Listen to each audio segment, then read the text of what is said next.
The big opportunity comes from the leverage that comes behind that software. So the software is great, and being able to select on a platform is great. We think that's very important to the process. But who is going to give you the most amount of leverage? Yeah. Because in order for you, I mean, Sam, if you doubled your business, you would say, well, if I doubled my business, my cost will go down. Well, how does your cost go down if you don't double your business? Yeah. Well, that's leverage. Growing a business requires a holistic approach that extends beyond sales and marketing. This approach needs alignment among people, processes, and technologies. So if you're a business owner, operations, or finance leader looking to learn growth strategies from your peers and competitors, you're tuned into the right podcast. Welcome to the WBS Podcast, where scalable growth using business systems is our number one priority. Now, here is your host, Sam Gupta. Hey everyone, welcome back to another episode of the WBS Podcast. I'm Sam Gupta, your host and principal consultant at independent ERP and digital transformation consulting firm Elevate IQ. Supply chain is hard to define as it's very cross-functional in nature. It starts with receiving goods from vendors at your dock, and then it finishes with how you ship your shipments to your carrier. While these two touch points may be completely isolated, looking at your supply chain in an integrated fashion could provide significant cost savings and streamline your processes. But it's easier said than done, as multiple departments are involved in the process, and it's very hard to execute on the integrated supply chain strategies unless you have executive alignment from the top. In today's episode, our guest Phil Kramer shares his insights into integrated supply chain planning and why companies need to have an integrated strategy for their supply chain. He also describes key TMS processes such as bidding for the freight rates and why companies need to have a process for auditing their freight invoices. Finally, he discusses several stories where the integrated supply chain strategies, such as utilizing prepaid freight with vendors on analyzing all your spend across parcel versus LTL, resulted in significant cost savings for his clients. Let me introduce Phil to you. Phil Kramer has transportation and logistics in his blood. As a third generation leader in supply chain related businesses, Phil follows in the steps of others who have taken great pride in helping their customers improve their business performance. As you might expect, Phil has held every position from the bottom up in the warehousing, distribution, and transportation field. He is now recognized as one of the leaders in his field and regularly consults on strategic logistic and supply chain initiatives. Phil managed multiple companies, including Cardinal Health and E Consortium, before co founding and acting as CEO for Victory Supply Chain Services. And now, the evolution of that, Victory 4PL. Phil's in depth knowledge of supply chain across many verticals has paved the way for the success and diversity of engagement that Victory Supply Chain Services has enjoyed over the years. Understanding the customers' inner workings and talking their language is one of the Phil's key skills, helping them create holistic and comprehensive supply chain strategies, and then putting those plans to execution is what puts a smile on his face. With that, let's get to the conversation. Hey Phil, Good welcome morning, Sam. to the show. Good morning. How I are you? I am very good. How about yourself? I'm doing fine. It's a beautiful day, and I'm doing great. I'm happy to be here with you. It's indeed a beautiful day, and I am super excited to have you. I think this episode is going to be so powerful and so insightful because obviously we are going to be digging into something very new, which is the integrated supply chain and 4PL. I don't know how many listeners are going to be familiar with that, but we are going to have a lot of fun. Before we do that, just to kick things off, do you want to start with your personal story and your current focus, Will? Yeah. So again, my name is Phil Kramer. I'm the CEO of Victory 4PL, and my story starts as a child. I grew up in a family business of wholesale distributors, and so as a young man, as a young boy, actually, I spent a bunch of time in a warehouse. So when I get in the warehouse and I smell it and I feel at home because that's kind of where I grew up. And so um, I grew up in a wholesale distribution family business to the convenience store industry. Started off in the early 1920s, the late teens, where my grandfather started the Victory Candy Company. Did soda fountain supplies and other type of confection products. That grew into Victory Candy and Tobacco, which grew into Victory Wholesalers, and ultimately, before the company was sold in the mid '90s, we were a full service wholesale distributor to the convenience store industry. But Yeah, so go ahead. yeah, no, I was, so my history in supply chain has been, for very rich and for many years. And so where I'm at now in terms of integrated supply chain is a culmination of many years of a lot of knowledge and hard work in different components of supply chain, be it transportation or fulfillment or warehousing. These are things that I've done forever. So that's kind of my long story, Sam. Okay, amazing. So we have some match in the background because I actually grew up in a very wholesale manufacturing background as well. And by the way, Interesting. our family has very deep background in the confectionery manufacturing. So we are going to have a lot of fun talking about that. Very I interesting. think so. When I get the people who actually grew up in a business family, I get very different insight from them, just because they were taught to sort of learn the business from day one. I I agree. was expected to know accounting when I was like 5 or 8. So yeah, so business actually runs in our blood. I'm pretty sure you are probably going to have similar experience as well. We are going to be digging into all of that. But before we do that, we have one of these standard questions that we ask every single guest, Will, and that is going to Okay. be your perspective on business growth. My perspective on business growth. Well, I'm in a sector of integrated outsourced supply chain logistics that is growing at a rate of it's in the teens on an annual basis, and so companies are starting to understand that individual approaches to their supply chain and not having that integrated, not being able to use the leverage of one area of your of supply chain spend to benefit you on the other. Yeah. We're starting to see the opportunities grow further, and it's been really interesting to see because of COVID and the supply chain issues that we're having. It's real interesting to see a new outlook from companies, a more inquisitive outlook as to, okay, this is how we did it, and now this is what we see today. What are we going to do that's going to make this better tomorrow? And having an integrated supply chain is kind of the first step.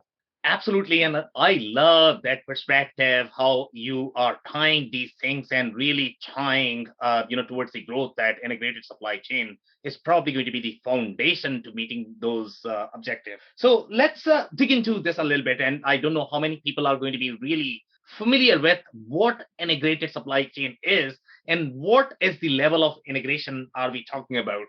We are going to have a lot of different listeners from different backgrounds.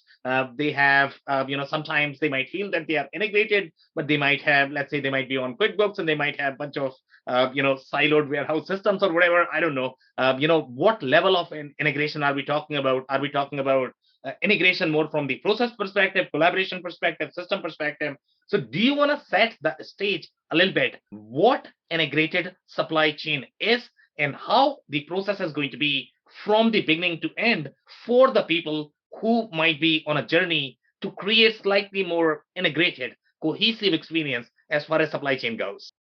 Yeah, I mean, it's a great question because there's different levels of integration, as you mentioned. And so, from a philosophy perspective, just Yeah. at the very top level, an integrated supply chain is one where you are looking at all of the areas that you outsource, where you have spent, and that could be warehousing, fulfillment, and Yeah. in many cases, transportation services. And the high level question and the philosophy that you have to ask yourself is, are you making the most of what you're currently doing?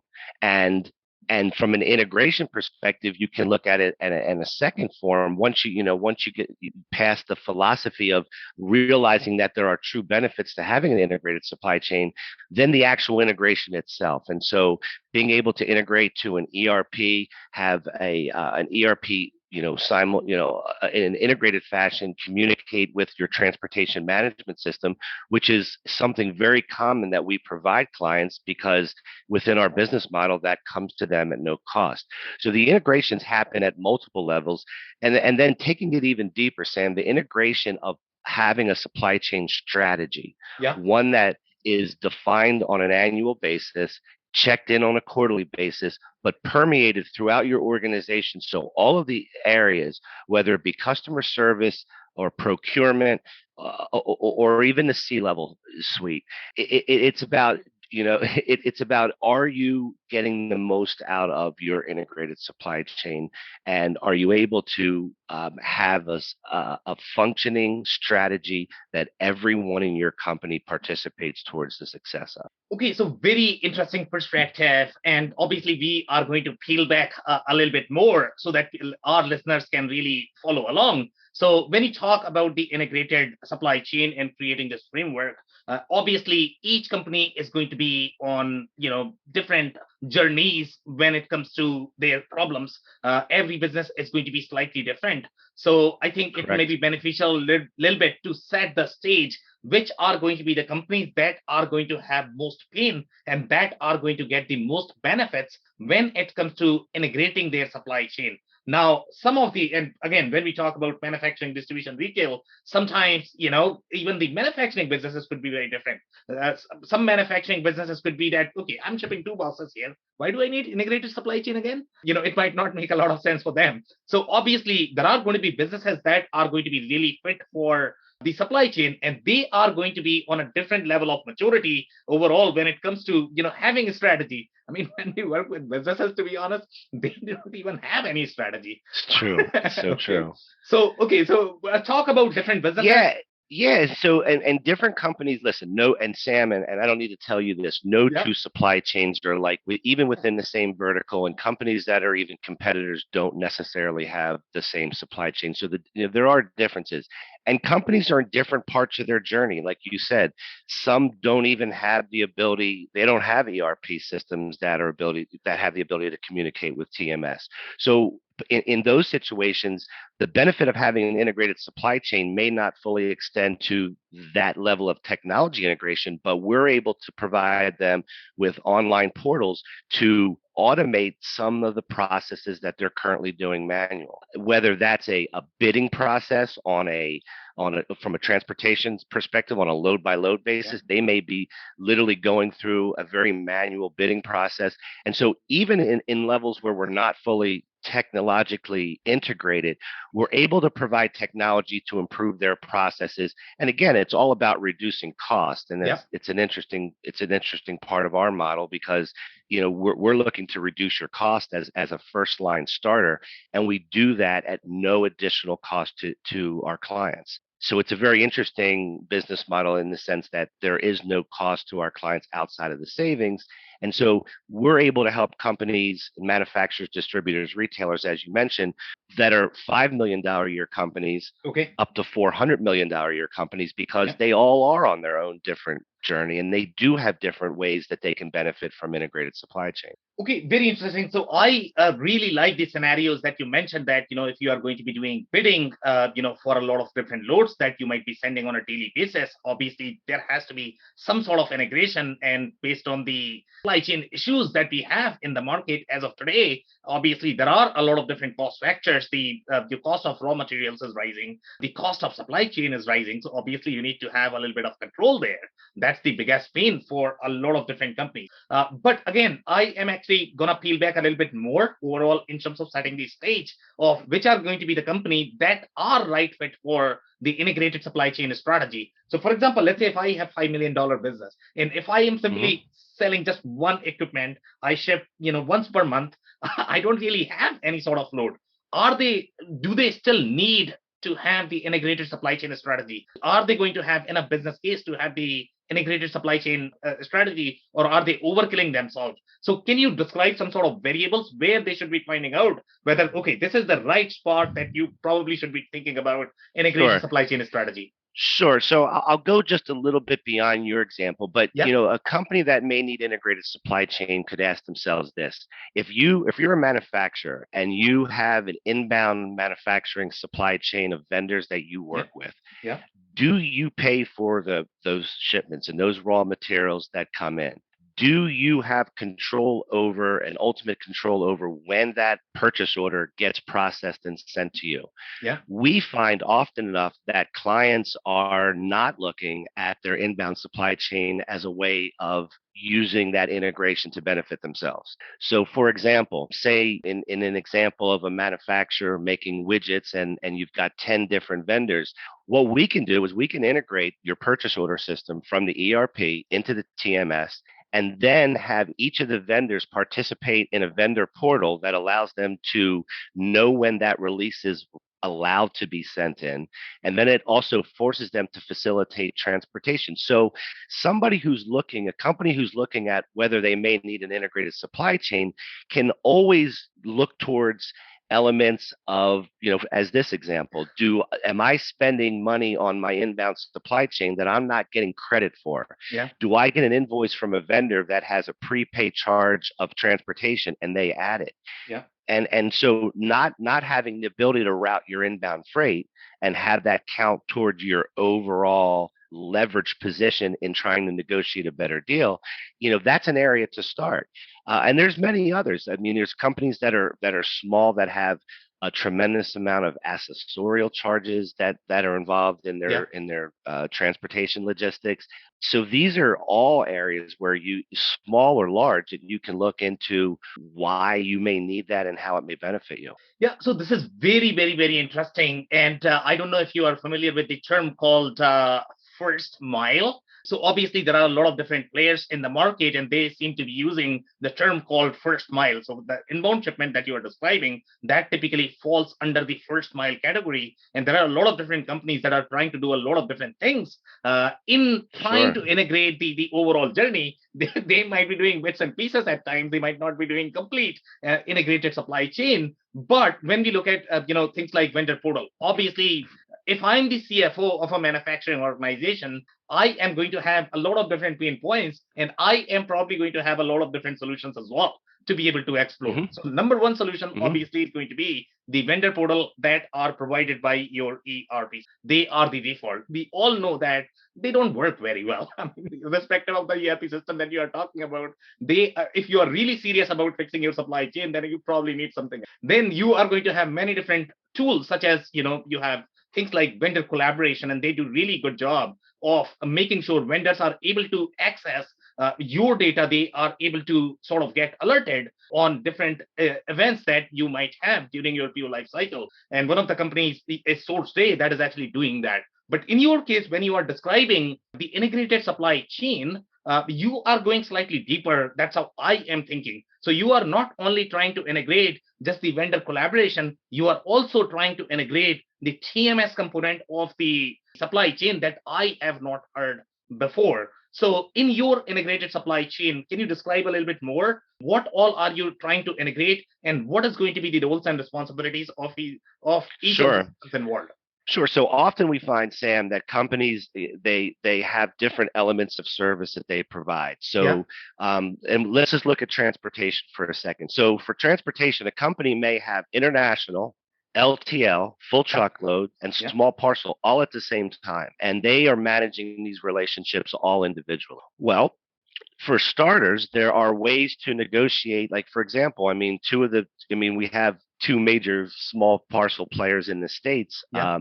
And so both of those have LTL divisions, for example. The ability to take your small parcel spend, combine that with your LTL spend to get a better deal Yeah. is one example of why you may want to integrate your supply chain. Having one point of contact that executes your supply chain. So, once we get through the re-engineering phase of putting a supply chain back together for a client, we execute that. having one point of contact for that understands your business. Because we often work with our clients' customers and our clients' vendors, and so we have to understand where we fit into the mix. And Yeah. um, so it's really important to understand that that is an element, the ongoing support that you get from an integrated supply chain. We can also talk about from a financial perspective, billing. Do you want to get one-off invoices from the 8 or 9 different vendors for each and every move that you do, or would a weekly aggregated, what we call a manifest style and invoice, be better for you? Yeah. That would be, one bill in and one check out, and it makes it a little better on the payables department. Also, auditing. Auditing is another thing. Like, do you have the time to audit your freight invoices? And then in some cases, to audit your freight invoices, you need additional technology to even understand rating tariffs. And so there are quite a magnitude of reasons on why an integrated supply chain would be beneficial. And I also want to touch on that first mile thing too. So come back to that. I want to give you an example of that. So why don't you give me an example of the first mile as well? I mean, that'll be very interesting. Yeah. So I'll give you an example, and this is an interesting one. So we had a client in the pharmaceutical space, Sam, that did air freight shipments on an overnight basis, and it's a very specialized service, and they would receive orders in real time today that still would go out today for air shipments across the country tomorrow. Yeah. And with the limitations that carriers have in terms of their availability and for pickup schedules, they are not that necessarily flexible in terms of what they're able to do. And for our client, be able to provide that service and being able to take orders up to a certain point in time during a day, still offer that service, we weren't able to get that match to work with the vendor. So what we created in this case, a first mile solution, is we actually ran 2 sweeps of their facility with a third party provider that took the freight directly to the airport facility and bypass the entire pickup process. And that's just a very basic example of why a first mile solution may be important to your business. And again, that's not a manufacturer, that's a distributor, a distribution company, and the dynamics obviously are a little different between the two. Yeah, so very interesting. So number one thing that I am going to be touching on is you are obviously talking about a lot of different, process changes. When we analyze the process of any company, you could probably have a lot of different cost savings, but most companies, in my experience, are afraid of making those changes. The reason for that is because of the disruption, right, that they may have in their processes. So sometimes they just don't feel like touching them, even if and in case of freight is typically a minor component of the cost, of the actual cost that they might have. They might have far bigger line items overall. So typically, they don't worry as much about freight. That is not to say that, I mean, freight is not important. It's equally important. You could have substantial cost savings if you actually streamlined your processes. So in this particular case, when you are changing about processes, the biggest challenge that most executives and the company face is going to be this firefighting between departments. Because when you change anything in the process, what is going to happen is it's actually going to impact somebody else. And they are going to have their own preferences. They are not going to have buy-in that no, I don't want. And depending upon who has clout in the negotiation, sometimes it is going to be just 1 or 2 people. Sometimes it is probably going to be sales and marketing. Sometimes it is going to be, I don't know, maybe supply chain, if supply chain is really powerful in the organization. So whoever has power in the organization, they typically win the argument, and they are going to be the sort of the controller of what is going to be changed from the process, from the structure perspective of these transactions. Do you see similar issues in your space when you try to recommend these things with the companies? Absolutely, and it's such a great point that you bring up, because it's actually something that we see more often than you might think. It's very important for us to establish what we do and how we do it, and we get buy-in at the top of the organization, because of what you just said is so important. Because without that buy-in at the top of the organization and strong leadership, it is very difficult to make this type of change throughout the company. And while we look at the nuts and bolts and we focus on those type of things, as I said before, we focus on strategy, and that's kind of the driving factor as to what are we trying to accomplish, and developing that and helping our clients develop that. Being able to execute it through the company is very important, and it's a key thing for CEOs and leaders to do.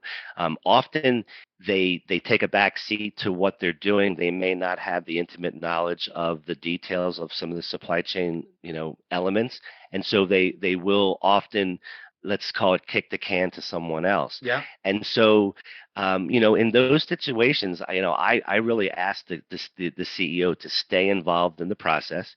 We certainly can work with your entire team, in doing the analysis and understanding where you are as an organization, but stay involved in the process, because you'll realize that you probably know more than you think you know, and a lot of these things will start making sense in terms of the strategic vision that you're always working on so diligently anyway. A more elaborate and more pronounced type of supply chain strategy is something that can benefit the company very much so. But it's a signal of strength. It's a signal of cohesiveness. Yeah. I can tell you that I have worked with companies where the CEO has absolutely adored the opportunity to have an integrated supply chain, and then yet not strong enough to make sure that their team implements it, to the point where you can't make something work if you've got this inner tension within an organization. A lot of times, beyond that, a lot of times it's, within supply chain, it's very easy to point the finger at the supply chain or the providers within the supply chain. Yeah. And often than not, and we work with clients, and I'm so fortunate to have clients that understand this and are willing to look at it. But knowing what's going on within your own organization, understanding that not everything that goes wrong is someone else's fault, being able to look at your supply chain as one that has the opportunity to get better, even if it's the supply chain folks that think that somehow their job may be at jeopardy. It really isn't that. It's a far more harmonious relationship that we have with our clients, where things get done because they are directed through individuals. And so while some people may not participate in a strategy from a CEO because they feel like their job's at risk, the fact is, it is actually a vehicle that could make you look very good, or individuals in these positions make themselves look very good. So we start with the top of the organization. We start with making sure that the message is delivered there, and we have buy-in there. And then we talk about what you just brought up. What are the challenges of implementing this? And we've got a full implementation procedure. It's not an overnight process. It's a culmination of an analysis, with an implementation period that culminates with a go live. And so it's a very structured step.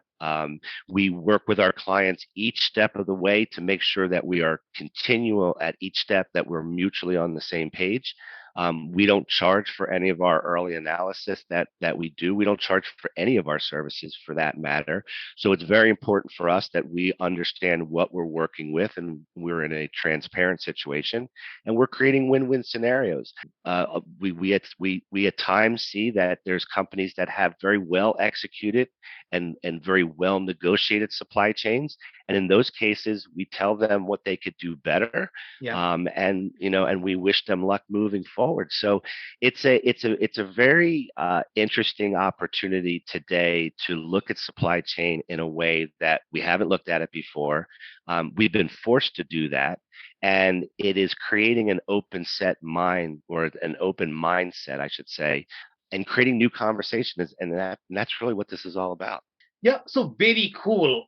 So obviously, this is very interesting. And if companies can figure out, how to really pull off their integrated supply chain, they could really benefit. There's no question about that. But in our experience, typically execution is always going to be a challenge, especially the way how supply chain processes are involved across the departments, across the systems. It's just too complicated to be able to really execute based on the ideas that anybody may have. So one of the other element that I am going to bring in this conversation is going to be some of these rate shopping software. So the things that you are talking about, obviously there are a lot of different layers to the integrated supply chain. One is going to be your that vendor collaboration that you are talking about from the first mile perspective. Then you have a little bit of TMS component there, but then you also have the cost argument there that you know what, you need to be really measuring your cost.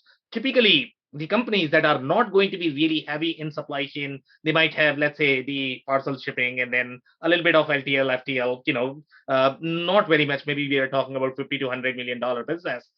They might not have as much need to fix their supply chain. And they typically utilize things like rate shopping software, and they can compare where they are getting the rate, what rate they are getting, and they could get decent cost savings there. In your experience, even if they did that, do you see that they can save further even if they are utilizing some sort of rate shopping software that is providing them all the bells and whistles they really need to be able to compare, to be able to bid with different transportation companies and to manage? Obviously there are going to Hmm. be gaps, but in your experience, is that enough? Is that not enough? What is going to be the next stage? Let's say if they try to work with you guys and you try to implement it in a different way. So, I mean, it depends where, I mean, if they're using rate shopping software on a parcel basis, Yeah. they're very retailized products right now. And so the deals that you can get through those they're okay.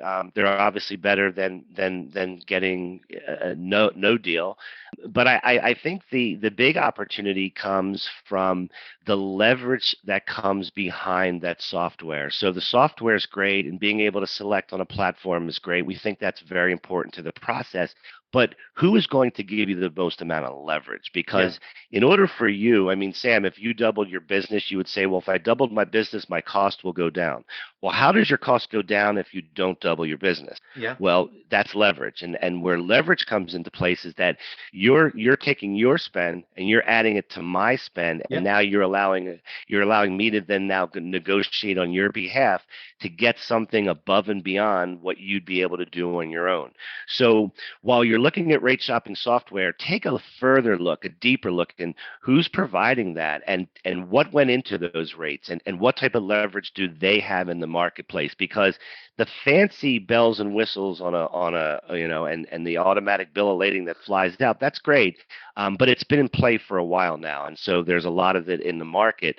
Some of it companies are paying for, some of it they're getting for free, and the quality of it is so very different. But in your example, look behind the actual rates and see where that leverage is coming from. Because when you partner with someone like Victory 4PL and you Yeah. want to do an integrated supply chain, one of the things that you're buying into, outside of the technology component, is leverage, and that leverage is used to get better deals for cost reduction, but it's also used for better service. I mean, sticking to the transportation example, it could be a pickup scenario, it could be a special arrangement that you might need for a new client.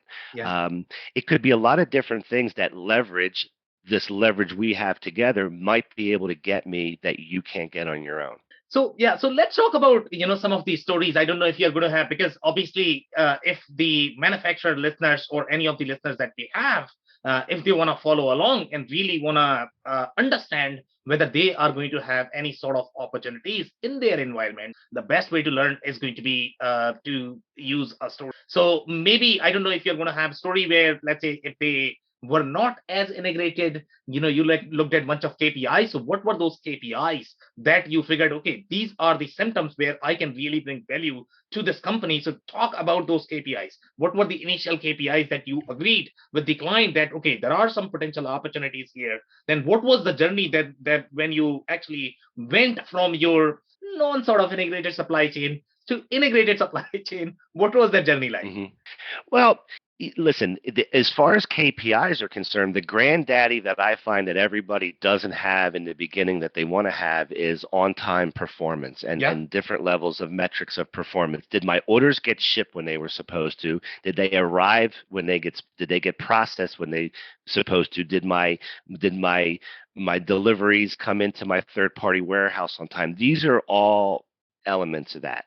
The example would be a client that is interacting with, let's say, 8 to 10 different outbound transportation vendors on a Okay. daily basis. This is a company when I first got to them, they were individually working with 8 different operations people from 8 different companies. Okay. They were seeking these transportation rates on a load by load basis, on a day by day basis. And so that is now, so we have a load that comes into the pharmaceutical place and it's got to go out tomorrow, and it's a quick turnaround, and now we've got to go communicate with 12 different companies Yeah. to get a price. We have to figure out which price is the best price for us, and then we go ahead and engage that provider. It could be that I often find a company just sending an email out to 12 different companies and waiting for responses to come back. Some of the issues that you have with that is that's a tremendous amount of wasted time. So you have a scenario where you're wasting very valuable time. You're not even necessarily getting the best rate back because you have, out of those 12, you've got some that are not responding. So you don't even have a real full, complete way to get all of your bids back. And when you do that, they were getting them back in a less than timely fashion. And when you're trying to get things out same day, you need answers quick. This is, to tell us another story, even using that same client. This is a client that over years has grown and grown into a company that really needed an ERP integration. They put an ERP system in, but they were not feeding these orders over. They still wanted to have that manual process of keying these orders into the system and then making a selection. So, this is how I found them, where they were individually working with vendors. Then we grew them, but then, some of their own philosophies limited their growth within how to benefit the most from this integrated fashion, the technology integration in that case.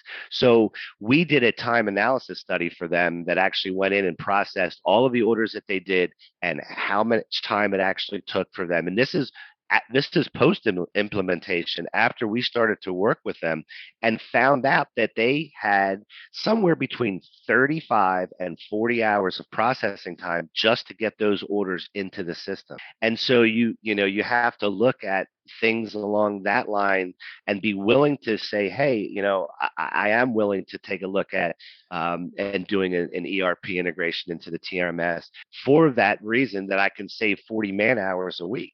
And now what we're dealing with today in today's market is just a lot of labor shortages. And do we want to spend that type of time, even in an integrated fashion, keying those type of orders? And so I hope those were like example stories that kind of fit what you were asking. Yeah, they definitely fit. And I am actually going to ask for some more details in the story so that my listeners are able to follow along. And not everybody is going to have as much experience with the integration workflows between your ERP and TMS. So what I am really looking for in this specific example that you just mentioned, what was the order of operations? Okay, where are the orders coming from? And why do these orders need to come to ERP? Are they coming from TMS or are these outbound shipments? So do you want to talk a little bit more about the order of operations? Yeah, and here's the funny part, Sam. I mean, it was coming from ERP, so it was already coming from ERP, but this company felt like, and again, we get so hung up in past processes and hung up in the way we used to do things. So now we put this brand new shiny ERP system in, but yet we are kicking these orders on a piece of paper out to a transportation office in the warehouse to then make manual decisions that can be automated for them. So these decisions that they're making, they're not, they're not big decisions. We've got the ability to understand profiles on each of the places we go. So if there are dock hours considerations or things you should or shouldn't do, we can program that in, and the system can make that decision. But often it's basic things like, what's the cheapest way? What's the fastest way? And so if it's just those decisions that are being made, we can offer, artificial intelligence that makes very simple work of making those easy decisions based on profiles that are set up. So in this example, it is really stumbling to see that the integration capabilities and the type of system that was put in, which is top of the line from what I understand. I won't pretend to know more about it than you do, Yeah. but it's a very well known named implementer in the space. And for you not to do that, it seems it's almost criminal, because not only you're not taking advantage of systems that you've invested a tremendous amount of money in, but you're not taking the processes and enhancement and savings that come from that.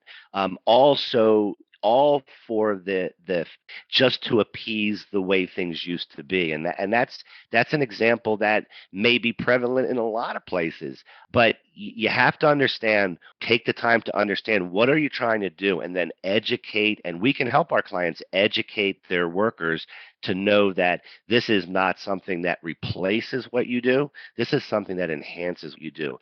And often we provide solutions where some of the same vendors, some of the same asset-based vendors are doing the work that did the work before, but it's doing it under another set of rules, another set of eyes and ears and structure that allows you to accomplish what you're trying to get done. Yeah, very cool. So we are going to talk a little bit more about the transportation piece. As you know, Phil, you have been in this space for some time, and transportation is treated, in my experience in the organization, just like a stepchild. Nobody really, pays as much You're attention right. to transportation, right? So now, if you are really heavy on the transportation piece, as we have agreed, that there could be a lot of cost savings if you really analyze your processes from the transportation Even if it's perspective. just that piece. Yeah, even Exactly. if it's And just that piece. if you think more from the way transportation companies operate, and that's their bread and butter, so obviously they need to be really, really, really sophisticated, be sophisticated in their operations. So if any of the companies are going to think more from the transportation perspective, obviously they are going to get a lot of cost savings. So now I am going to ask you one question related to the maturity of different TMS systems and the TMS process. As you know, there's a whole gamut out there in the TMS world as well. There are different kind of systems. You start with very small TMS system, maybe rate shopping software, but then your needs are Hmm. going to grow depending upon whether you are managing your internal fleets, whether you are sort of combining all of these different things. The more you are going to be involved in the transportation, your needs are going to grow. So do you want to talk a little bit about the hierarchy of the systems that we have and how these features develop as companies grow in their maturity, so that they are not putting this functionality inside their ERP or e-commerce? Because that is Hmm. something we see always as well, that they just don't understand the boundaries between the systems. Okay, what is TMS versus what is ERP versus e-commerce, and they are simply trying to design TMS inside their ERP or e-commerce. Right. And some of the big ERP companies have modules that they have their own TMS integrated modules. And then in those cases you have to decide, is are we taking that function on to manage that process? Because, you know, back to the pharmaceutical company, if they've got an ERP and they want to purchase the TMS, then they're almost making the decision that, hey, we can still integrate with our service providers, no doubt, but the function itself of the logic, the AI, all of the decision making processes, how you evaluate your profiles, all of those different things are really done in the TMS that's a part of their package. So when you look at the scale of TMS, smaller companies often are buying very limited capability TMS packages where established relationships need to already be in play for you to plug that information into your TMS. And so on a small scale, that's kind of what you have. Um, and then you've got, if we just kind of break it into three pieces, if you kind of look in that middle scale, the middle scale is companies that maybe if they've had a system like the one we just discussed, and they realize it's not doing what they needed to do, and they need more. They need to be able to do the type of KPI analysis and reporting that we talked about before, and they need the ability to connect to their vendors. And things have evolved. You know, I find companies in positions where they are, they are in a position to make significant financial decisions about a TMS, and they don't necessarily have all of the pieces put together to even make that decision. And so I find companies in that position, and it concerns me because number one, at that stage of the game, you're talking about a TMS that's going to execute something that you either going to do yourself Yeah. where you need someone to help you do. And that's back to that leverage piece again, where am I going to negotiate this myself or do I need a partner to negotiate? If you need a partner to negotiate and that partner has a top tier TMS system, we can talk about top tier in a second, but a top tier TMS system, and you can get that for free and you get the other things, then you're at that stage, that middle stage where you have to decide, like, am I going to make this investment in a TMS module on my own as a part of my ERP? And if so, where does the leverage piece come from? Who's going to get, where do I get that piece that, like, yes, the execution and the bells and whistles are there, but do you, like, for example, on an LTL on a rate negotiation, do you have commonly used LTL rate tariffs? And do you have the ability to price through that? Some of those TMSs will give you that, but do you have the knowledge of, knowing what czar light rates are and how they get programmed in, and then being able to incorporate that into your negotiations, using what the TMS can do to go back and say, Mr. Carrier, I don't want to use your proprietary rate schedule because it doesn't mean much to me. What I'd like to do is I'd like to negotiate on a rate structure that's commonly used in the industry. And so while you flattered my folks with an 87% discount, we really find out that it's far less than that. And so that's the kind of thing that I think where the focus could and should be put. All right, amazing. So that's it for today. Do you have any last minute closing thoughts or remarks for our listeners? This is what I like to say, I preach a philosophy called the healthy supply chain. And I think that if you look at your supply chain as a living, breathing entity within your organization, then you will treat it in such a way where it's taken care of and cherished and honored, rather than treat it, what did you say? Treat it as somebody's stepchild. Stepchild. Yeah, yeah. So yeah. Exactly. So it's really it's something that's really important to your organization. Outsourced supply chain is where I focus my time, but your entire supply chain and the parts that you don't outsource still become a part of your strategy. So I encourage everyone to think, and for those who have the ability to make a difference, think about what you're doing, and do you see room for improvement? Do you think your supply chain is healthy? Interestingly enough, on our site, we've got a way to take that test, and we've created a really unique test where it answers a series of questions and then provides you with a score at the end that allows you to see where on the scale of healthy you are in your supply chain. And the questions that are asked are very much detailed as the way our conversation went today. They're going to ask a lot of questions about how you do things, how you see things, how you interpret things, who's involved in what, and it gets to a point where we're able to process and give you a score. And it's not a perfect science. It's the first that I know of that's out there, but it's just a way to get an idea of where you are. And so I would say focus on seeing your supply chain as a living, breathing entity that needs to be taken care of. What you put into it is what you'll get out of it, and that's no different than our bodies. And so that I think that would be my best advice. And anybody who needs assistance with looking at different elements of their supply chain, we're always here to give anyone. So. And my personal takeaway from this conversation is going to be that your supply chain is far deep than you realize. And the kind of integration that you can really do from the supply chain perspective and the opportunities that you will be able to see if you really did what integrated supply chain really means, then you are going to see those opportunities and you are going to find those opportunities. On that note, Phil, I really want to thank you for your time. This has been a powerful episode. Sam, thank you. I cannot thank our guests enough for coming on the show, for sharing their knowledge and journey. I always pick up learnings from our guests, and hopefully you learned something new today. If you want to learn more about Phil, head over to victory4pl.com. That's VICTORY4pl.com.